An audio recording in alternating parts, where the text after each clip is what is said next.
नमस्कार। अनेक साधकों का यह प्रश्न आता है हमारे सामने कि योग के मार्ग पर हम अधिक दिनों तक स्थिर क्यों नहीं रह पाते हैं।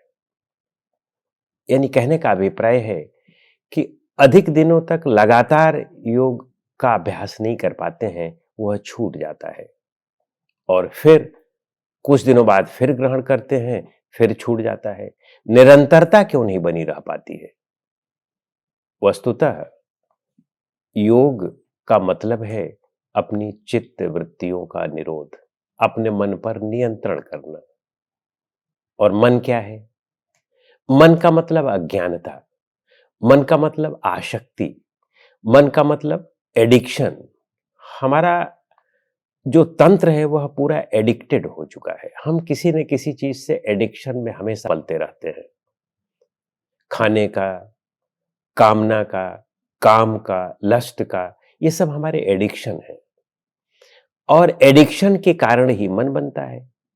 राग या द्वेष ये सब एडिक्शन है कि हम एक अपने मन को प्रिजुडिस्ड करते हैं, पूर्वाग्रह में लाते हैं कि यह चीज हमारे लिए अच्छी है तो उससे राग हो जाता है, यह चीज हमारे लिए खराब है तो उससे द्वेष हो जाता है। जबकि चीज में अच्छाईपन और खराबपन नहीं है, उसके उपयोग में और उसके हमारे अपने संबंध में अच्छा और खराबपन है। और यह संबंध हम बनाते हैं तो उसी को हम मन कहते हैं।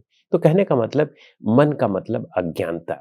और यह अज्ञानता हमारे जन्म जन्मांतर से आती जा रही है। कोई एक दिन का यह विषय नहीं है, जन्म जन्मांतर से आती जा रही है और इसलिए वह सत्य लगती है।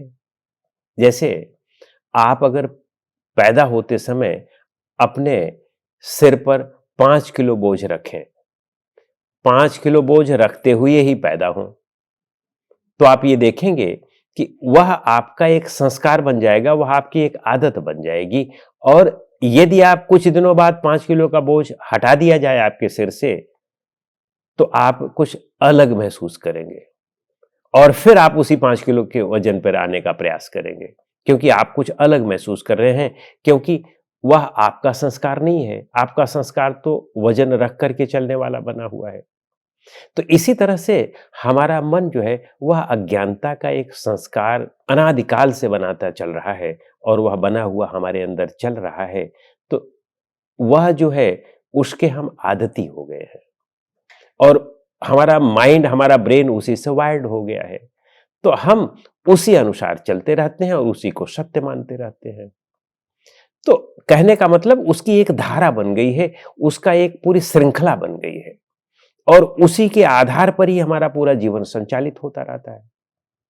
अब यदि हम उसमें कुछ नई धारा बनाना चाहते हैं, उसके लिए कुछ नया चीज करना चाहते हैं, तो स्वाभाविक सी बात है कि उस नया चीज में, जैसे कि मैंने उदाहरण दिया कि 5 किलो का बोझ अगर रखा जाए आपके पास हमेशा रहे सिर पर, तो वह आपकी आदत बन गई है। वह आप सोचते हैं कि हमारा स्वभाव बन गया है, ये हमारा स्वभाव है। उसको हटाना जो है अस्वाभाविक लगता है। तो इसी तरह से अपने इस अनादिकालीन मन से चीजों को हटा करके कुछ दूसरी चीजें लाना अस्वाभाविक लगता है। असत्य में वह बना हुआ है, अज्ञानता में वह बना हुआ है मन, तो उसमें ज्ञान की चीज लाना वह थोड़ा अस्वाभाविक लगता है।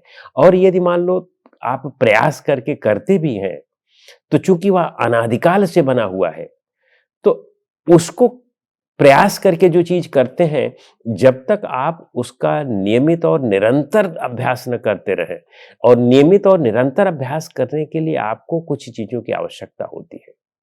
एक तो बहुत दृढ़ता की आवश्यकता होती है, दृढ़ संकल्प की आवश्यकता होती है कि कुछ भी हो जाए हमें यह करना है।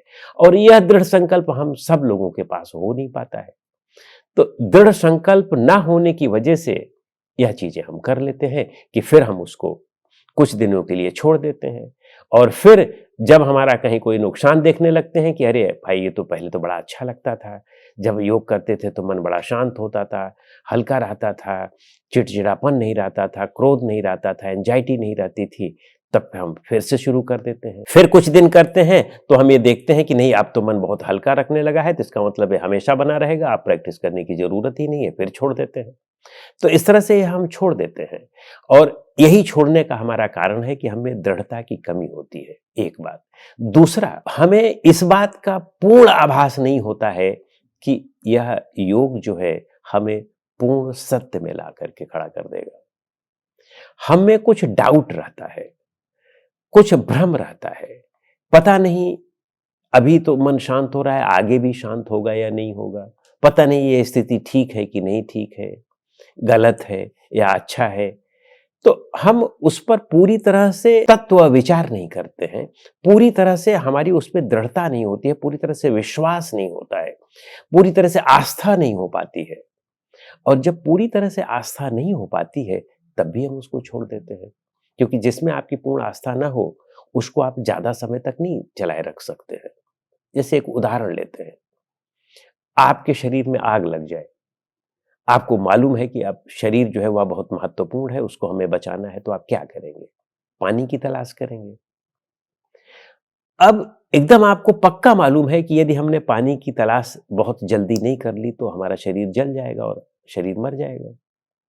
तो आप पानी की तलाश करते हैं, इसमें आपको कोई भ्रम नहीं है, कोई द्वंद्व नहीं है, कोई संशय नहीं है। पानी की तलाश करते समय मान लो पानी 200 मीटर की दूरी पर है, तो आप तुरंत भागते हैं पानी की तरफ। अब 200 मीटर की दूरी के बीच में, 200 मीटर और आपके और तालाब के बीच में अगर कोई आदमी मिल जाए और आपसे ये कहे कि भाई चलिए फिल्म दिखाएं, चलिए कुछ कोई रेस्टोरेंट है अच्छा खाना खाएं, तो आप नहीं खाएंगे, क्योंकि आपको मालूम है कि पहले अपने शरीर की रक्षा करना है, फिर हमें भोजन आदि करना है, फिर वो सब सेकेंडरी है। प्राइमरी चीज है कि पहले शरीर की रक्षा करें, पहले आग से रक्षा करें, तभी तो हम भोजन आदि कर पाएंगे निर्द्वंद होकर के। वहां आपको कोई द्वंद्व नहीं है। उसी तरह से योग में जब हम पूरी तरह से निर्द्वंद हो जाते हैं, तब फिर आपको इसका भान नहीं होता है कि जो है आप छोड़ देंगे, फिर आप उसमें ब्रेक नहीं कर सकते हैं। जहां आपको सत्य पता चल जाए कि अरे यही वह नाव है कि जिस नाव पर चढ़ करके हम पूरी तरह से अच्छी तरह से तर जाते हैं, पूरे संसार की यात्रा अच्छी तरह से कर लेते हैं, और केवल इसी नाव पर चढ़ करके कर सकते हैं, जब आपको यह द्वंद्व नहीं रहता है, किसी प्रकार का संशय नहीं रहता है, तब आप योग नहीं छोड़ सकते हैं। जब हमारा मन संकालू रहता है, भ्रमित रहता है, और दृढ़ता की कमी होती है, सत्संग की कमी होती है, और मन में जो है विषयों के प्रति आसक्ति बहुत ज्यादा होती है, तब हम योग का अभ्यास बीच बीच में छोड़ देते हैं, और फिर बीच बीच में पकड़ लेते हैं। फिर कहीं किसी ने बताया कि नहीं योग का अभ्यास बहुत अच्छा है, हमने सुना, तो फिर हम कुछ दिन तक, किसी ने इंजेक्शन दिया, तो जैसे कोई इंजेक्शन आपको दे दे, तो फिर उस इंजेक्शन का प्रभाव कब तक रहता है? कुछ समय तक रहेगा, और फिर जहां वह इंजेक्शन का प्रभाव हटा, फिर आपको ऐसे कमजोर हो जाएंगे। तो इंजेक्शन वास्तव में ये वाला ना हो करके वह इंजेक्शन हो, वह तरीका हो कि जो स्वाभाविक हो। उस स्वाभाविक वाले तरीके से आर्टिफिशियल इंजेक्शन देने से नहीं काम चलेगा। स्वाभाविक तरीके से अपने अंदर उसकी इच्छा जागृत करके, अपने अंदर उसकी पूरी तरह से उसके प्रति चिंतन मनन और विचार करके, उस तरह से सत्संग करके, स्वाध्याय करके, जब उसकी तीव्र इच्छा जागृत कर लेते हैं, तब कोई शक्ति नहीं है कि आपको उस मार्ग से हटा सके या आप जो है उसका अभ्यास छोड़ सके। फिर तो यही होता है कि जब तक लक्ष्य नहीं मिल जाएगा तब तक अभ्यास करते रहेंगे। तो चूंकि हम एक पूर्ण लक्ष्य नहीं बनाते हैं, और हमें पूरे तत्व ज्ञान नहीं होता है, और सत्य का पूरा बोध नहीं होता है, तब तक छोड़ने की गुंजाइश निश्चित ही बनी रहती है। तो इसलिए दृढ़ता लाएं, तत्व ज्ञान करें, और धैर्य भी लाएं। बिना धैर्य के भी ये चीजें छूट जाती हैं। बड़ा काम करना है तो धैर्य लाना पड़ेगा। अब देख रहे हैं कि हमारा पड़ोसी है, उसने योग का अभ्यास नहीं किया, लेकिन वो हमको बाहर से देखने में स्वस्थ लग रहा है, बड़ा काम कर लिया, बहुत पैसे वैसे भी कमा लिए, तो हम सोचते हैं कि फिर योग करने से क्या फायदा है। तो आप दूसरे से तुलना नहीं करें। आप दूर का धूल बहुत सुहावना लगता है, आपको ये देखने में लगेगा कि हाँ हो सकता है बड़ा स्वस्थ लग रहा हो, लेकिन वास्तव में स्वस्थ नहीं होता है। स्वस्थ तो वही होता है कि जिसने अपने मन और इंद्रियों पर विजय प्राप्त कर ली हो, वह स्वस्थ है। जिसकी मन और इंद्रिय पर विजय नहीं है, वह स्वस्थ नहीं है। तो वह व्यक्ति स्वस्थ कैसे हो सकता है? और यदि उसने कहीं कोई भौतिक प्रगति कर ली, तो भौतिक प्रगति कर लेने का यह मतलब नहीं है कि जो है वह पूर्ण शांत हो गया है, पूर्ण संतुष्ट हो गया है। उसकी अशांति और असंतुष्टि वैसे की वैसे बढ़ती ही जाएगी। तो इसलिए बाहर से देख करके किसी चीज का वो ना करें, उस पर चिंतन मनन गहराई से विचार करें और फिर उस मार्ग को पकड़ेंगे तो फिर अब बीच में छोड़ना नहीं होता है। नमस्कार।